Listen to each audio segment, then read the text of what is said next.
जब आप मैजिक के पीछे की ट्रिक जान जाते हो तब आपको मैजिक ज़्यादा फैसिनेटिंग नहीं लगता। जैसे कि आप इस मैजिक को देखिए।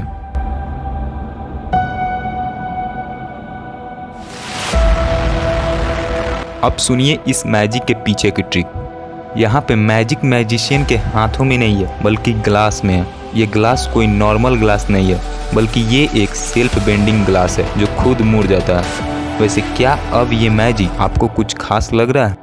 Number 1, travelling flame. पहले एक कैंडल को जलाना, फिर उसे बुझाने के तुरंत बाद उसमें से निकल रही स्मोक के पास लाइटर लाने से ये कैसे हुआ?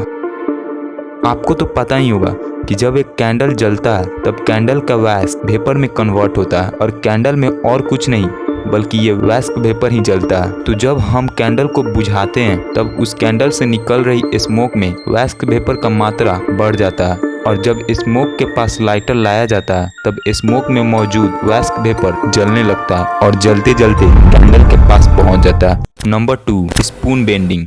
आपने इस मैजिक को मूवी में जरूर देखा होगा। इस मैजिक को करने के लिए एक नहीं बल्कि बहुत सारे तरीके हैं। चलिए सबसे इंटरेस्टिंग ट्रिक को जानते हैं। मैजिशियन इस मैजिक को करने के लिए नॉर्मल स्पून नहीं लेता बल्कि एक गैलियम मेटल से बना हुआ स्पून लेता है। जी हाँ, वही गैलियम मेटल जिसे हाथ में लेने से मेल्ट होने लगता है। जब मैजिशियन इस मैजिक को दिखाता है तब स्पून भी उसी पॉइंट से मुड़ता है जहाँ पे उसने पकड़ा होता है। ऐसा इसलिए क्योंकि गैलियम स्पून उसी पॉइंट पे मेल्ट होता है।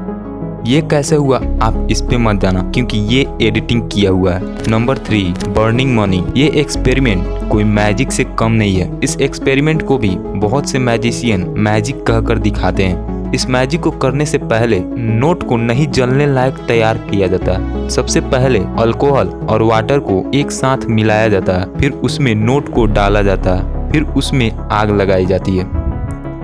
नोट में और कुछ नहीं बल्कि सिर्फ अल्कोहल ही जलता है। नोट इसलिए नहीं जलता क्योंकि उस पे पानी का एक लेयर होता है जो उसे जलने से बचाता है। Number 4, vanishing water. इस मैजिक को करने के लिए मैजिशियन 3 कप लेता है और फिर एक में पानी डालता है, फिर इन तीनों कप का पोजीशन एक्सचेंज करता है, फिर आपको बताना रहता है कि पानी किस में है। मैजिशियन पहली बार आपको सही बनाता है लेकिन दूसरी बार